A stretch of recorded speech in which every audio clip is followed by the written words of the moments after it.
Didn't recognize you when you walked in. It was your eyes that really kind of like, oh, I know this person. Yeah, man. I got eyebrows and hair now. A couple more tattoos. And a couple pounds. Yeah, dude. No, I think I clocked in at because I went to the hospital like a week after that interview. I think I clocked in at like 120 pounds. 120 pounds. Yeah, I've been hitting the gym. I'm at a buck 90 now. How tall are you? 6 foot even. 6 foot, 120 pounds. Yeah, bad. Look who's back. How you doing, man? You're almost unrecognizable. I know, man. It's compared to who you were. What was that? 7 months ago. 7 months ago. July, yeah. It's hard to believe. It is, man. Yeah, it's. I still show people that video, and I'll have it like playing in the house where I'm staying and stuff like that, and people look and be like, "Who's that guy?" I'm sitting right there. I'm like, "That's me, dude." And they'll be like, "Do a double take." It's no, awesome. I didn't recognize you when you walked in. It was your eyes that really kind of like, oh, I know this person. Yeah, man. I got eyebrows and hair now. A couple more tattoos. And a couple pounds. Yeah, dude. No, I think I clocked in at because I went to the hospital like a week after that interview. I think I clocked in at like 120 pounds. 120 pounds. Yeah, I've been hitting the gym. I'm at a buck 90 now. How tall are you? 6 foot even. 6 foot, 120 pounds. Yeah, bad. All bad. And what were you using? Yeah, man. It's really bad. I think last year I overdosed 13 times, 2022. Really? Yeah, being out here, it's not for me, man. What got you to turn the corner? I think I attribute a lot of it to Max. Max got fed up with my which understandably so. I'm a scumbag when I'm using. We had moved back to Milwaukee, where Max is from. Had an excellent opportunity handed to me. I'd almost lost my leg like a week after you interviewed me to Group A strep. I was laid out at the bus stop on 7th and Fig and could not get up. I mean, like my leg was swollen, insanely large. From an abscess. An abscess. Yeah, it was just I'd popped a blackhead on my knee. It's crazy. And it was something that I thought would have been an eye-opening experience for me, and my mother thought it was going to be too. She flew all the way out from Georgia to come stay with me in the hospital and convinced me to come back home to Georgia for a week or so. Your family is solid, right? Oh, absolutely. My parents are the best. My friends at home, my sister.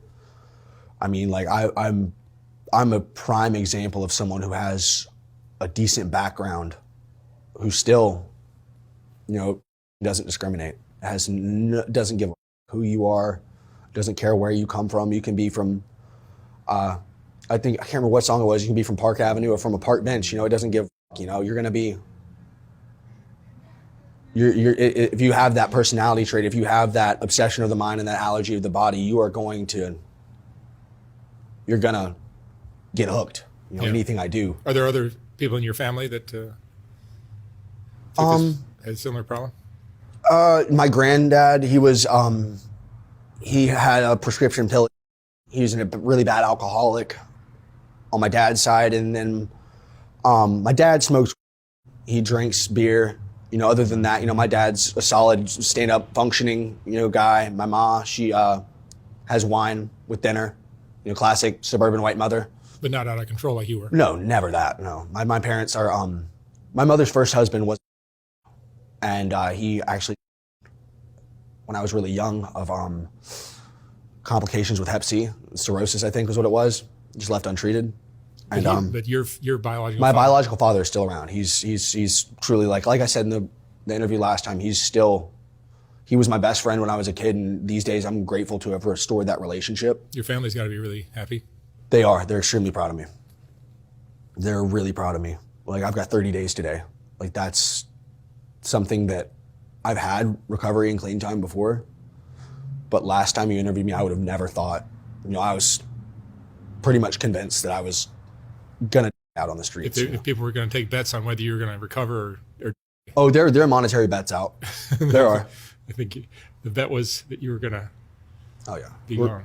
I've had clean time based on a resentment before, just out of spite, sobriety. Whatever What works. do you think led you down that path? I mean, it's more than just It's more, yeah. It was genetics. Yeah, well, I mean, it was definitely just what I thought was cool growing up. You know, I looked up to all the wrong people. I thought that, you know, whether it was, you know, being just the gnarliest, craziest punk rocker you could be, or being the, just being the bad guy, I always thought was really cool. And these days I'm trying to have that psychological change, and through contrary action, whatever I think, like there's a saying is my best ideas got me where I am today, you know, and that's something that I have to take into mind, is that, you know, just because it seems like a good idea to me doesn't mean it is. You know, I have to play that tape forward. I have to understand that, you know, just because something's going to feel good in the moment doesn't mean that a week from then I'm not going to be in the gutter, you know, with an infection. You know, I get really bad really quickly. What's the darkest your life got? Well, first off, how many years were you living like that? So I've struggled with for a really long time. I think I tried for the first time, was like the first hard I did.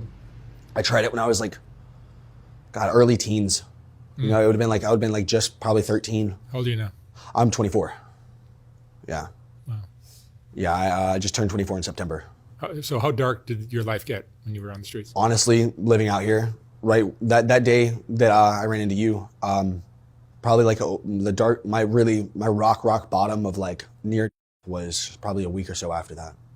It was, like I said, you know, Max's adopted family, they ended up finally getting me an Uber to the hospital because the EMTs wouldn't even take me. Yeah, they said, you need help, but not our help. They're like, the bus is that way. Take the bus. I was like, they won't let me on the bus. I can't get up. I can't walk, dude. And so they, Amy, Max's adopted mother, ended up calling an Uber. For some reason, the Uber driver decided to let me in, take me to Ronald Reagan UCLA Hospital. Sat in the waiting room for 12 hours until my dad finally got my insurance info to them, right up immediately when I got my insurance. And Max stayed with me as long as he could. You know, he was very supportive. You know, Max was nothing but there for me. So there's some confusion about Max's. Yeah. So Max is born. Max born female, identifies as male. I'm lucky to still have Max in my life as one of my best friends. We're no longer a couple per se, but we talk on a regular basis. I actually talked to Max this morning. I'm super proud of him. How is Max doing? Max is better. Max got on Sublocade recently, which for anyone who doesn't know, Sublocade is an extended release monthly shot that's a blocker. So it helps with cravings with it's like Suboxone, but extended release, you know? And it helps with cravings and it keeps you from getting high on it. So it's like a chastity belt for your receptors. And what are you are using anything like? Absolutely not. Nothing at all? I'm completely sober, have been for 30 days. You just went like cold turkey? No, I went to what happened was, the first time I got sober since the last time I saw you, I was in Milwaukee living with Max. I was strung out up there, and Max had enough. I was just being a scumbag, you know, not like unfaithful to Max or anything like that, but I was just being your classic head. I was selling everything. I was people over, Max over even, who was, like I said, nothing but there for me. And Max finally had enough of it and was like, look, you need to get back into treatment. This isn't good. So I called my buddy, Larry from New Origins. He was a great dude. And he was like, look, I'll get you in somewhere, dude. Like, just get on the plane, get there. So I flew out of Milwaukee, had a layover in Detroit. And then I ended up at LAX airport, coming down the escalator, kicking really hard. And I saw a dude there. I was like, that's gotta be him. It's like, you know, like if you've been in recovery, you can kind of just spot somebody and you know. And so he was like, pointed at me. I'm like, that's me, you know? And he took me to the 7-Eleven right by the airport, bought me some cigarettes, bought me something to eat.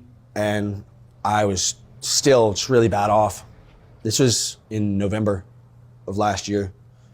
And I went to where I'm at now, actually. I was my first time there, and they did nothing but take care of me, accepted me, were there for me. And I ended up graduating from there after 30 days, went back to New Origins, which is like my home away from home. That's where I'm going to be headed to on Monday as well. And I ended up going there, and I was there for a couple months. I had just about 90 days, and I got caught tattooing my homeboy. I was tattooing his forehead. It's kind of obvious, you know. I already been kind of pushing it a little bit. And they're like, look, dude, like, we love you, but we got to have some kind of repercussions, dude. You can't just do whatever you want. And that's always been my issue, is even when I'm sober, I just kind of, my behavior doesn't really change. It's just my environment and my toxicology changes. So I was like, well, you know, whatever, blah, blah, blah, this and the other. Started building a bunch of resentments about it and stuff. They're like, well, we'll get you in somewhere. I was like, okay. So they got me into a place in Marina Del Rey. I stayed there overnight. I was talking to some other chick at this time, and it was very, it was toxic, to say the least. You know, it was very codependent, very much, you know, and she had gotten kicked out of her mother's house that same day that I got kicked out of there. And she got picked up by some dude that was creeping on her like that. So, you know, I threw on my Captain Save-A-Ho cape, and I told her, I was like, you know, like, tell him to come pick me up. I'm your best friend or whatever. You hadn't seen me in forever, and I'll handle it. And we got him to drop us off in Huntington Beach. I had $40 in my pockets with nothing but the intention to relapse. And I got high. We were getting high for about a week, and we were in a hotel in Garden Grove, and she was wigging out, thinking I was going to, as people do to people. And she called an ambulance, not thinking that I had warrants in LA. So I got arrested, went to jail for a little over a week, and this place in San Jose got me out. And I ended up getting the boot from there within 24 hours because the clients were scared of me. They hadn't even met me really yet, but they just saw me and were like, scared of me. Whatever, you know, fine by me. Don't want to be there if that's the way y'all feel. I went to a place in Fresno. It was all right. I just didn't get along with people very well there. And so I finally called Profound, where I'm at now. And I you know, got in there, and I graduated on Monday. I'm feeling emotionally, mentally, physically, spiritually, all of that a lot better. I been going to the gym. That's become my new thing. Really enjoyed being able to work out and, you know, see progress in myself. Because it's just really, it's a matter of changing that self-destructive tendency for bettering myself. I mean, like, one of my buddies from rehab months ago, his name's Greer. He's a really good friend of mine. He had hit me up. He hadn't even seen my interview. And he was like, hey, dude, I've been hitting up all my friends who I think might be have interesting stories, want to start a podcast. I'm like, dude, you found the right mother.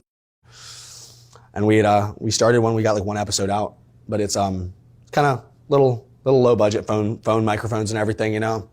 But we're working through it, man. I'm just trying to, you know, spread that hope that, you know, like, for people that have seen how bad I am, which is a lot of people. You know, that's crazy. Like, when you interviewed me, I had no clue. Like, I had heard of your channel and stuff like that. I just had no clue. Like, my sister found out I was using because of that. My mom found out I was using because of that. Oh, is that right? Yeah, and they were going to find out either way. And I wasn't going to tell them, of course. You know, so I think that it was really a wake-up call for a lot of people as to how bad off I was. And it's easy to tell, you know, that that was after 4 months of using. I got from looking like this back to that. I dropped weight so quick because I don't eat. I've got better things to do.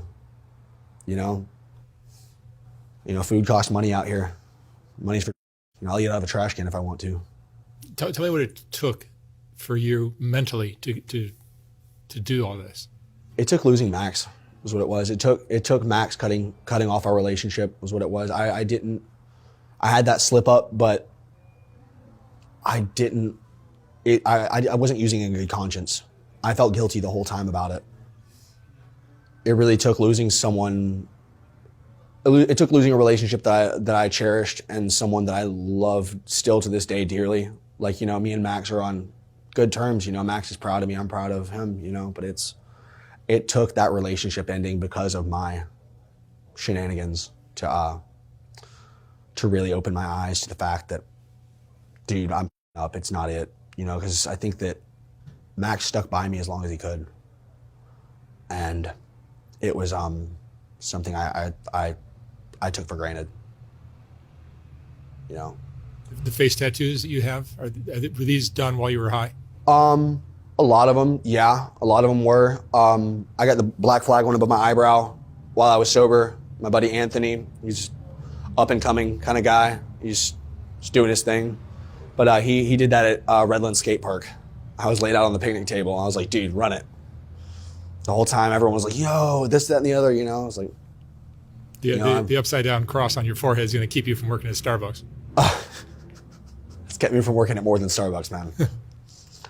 No, I don't regret my face tattoos. I think that they're definitely, I call them a armor, because people that are going to judge me based on my tattoos, when they get to know me, you know, if someone does not going to take the time to get to know somebody, regardless of if it's me or anyone else who looks different, I don't want to associate with that person.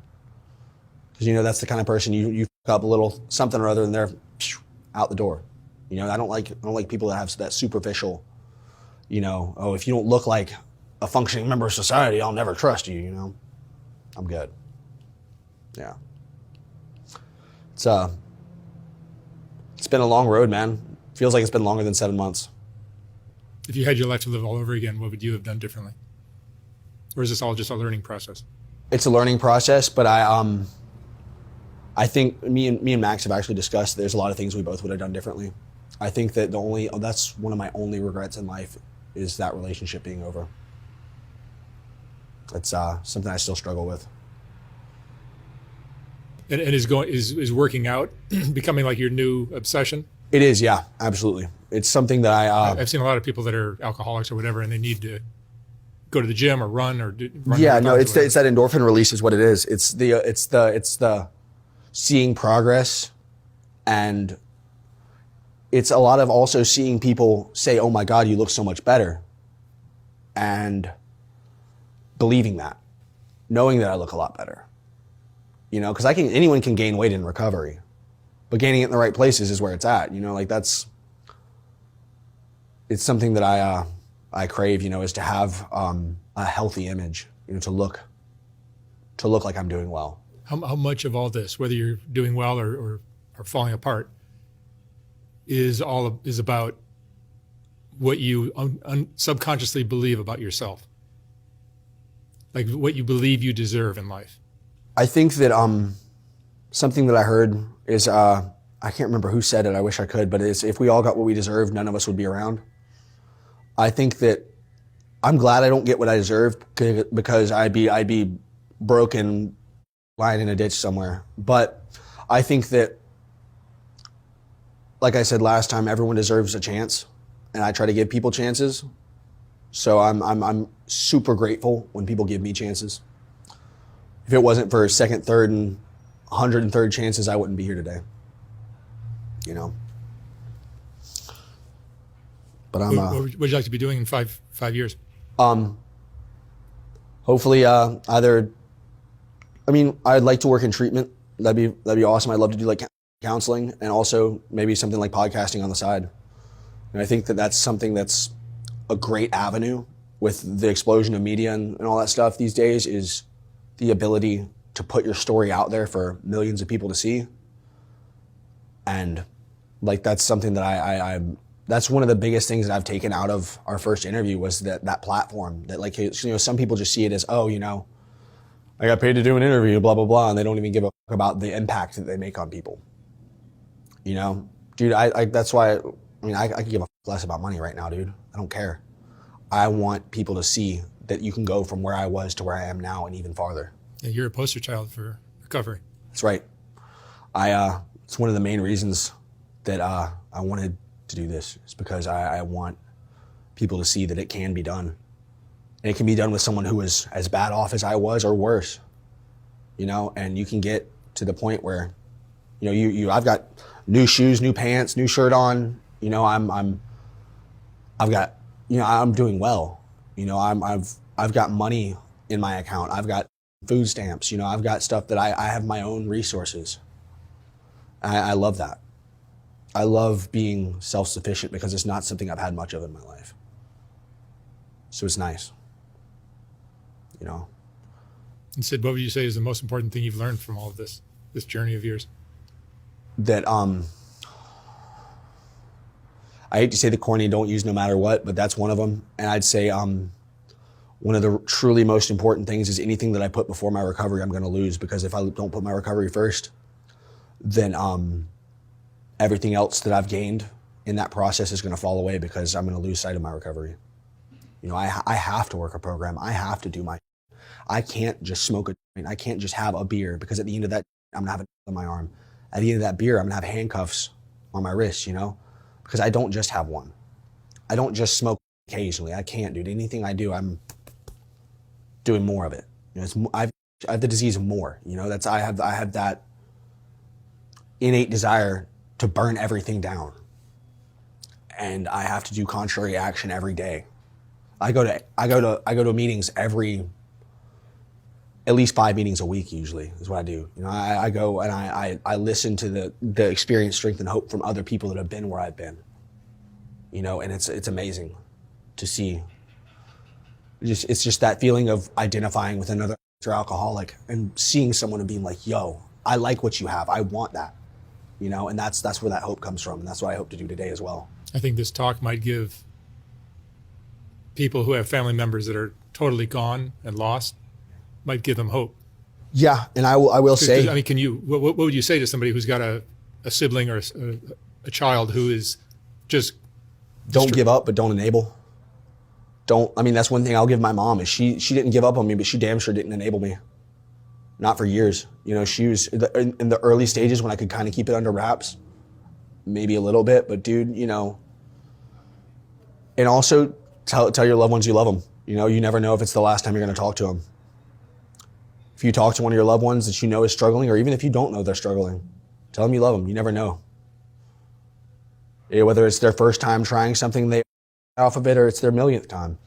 You never know. The overdose rates are ridiculous. I think it's like 1 every 11 minutes. Someone overdoses on stuff. Yeah, crazy. No? It's insane, man. All right, Sid. Thank you so much for coming back. Thank you, sir. So proud of you. Thank you, man. Stay on track, man. Absolutely, man. Amazing. Yeah. Thank you.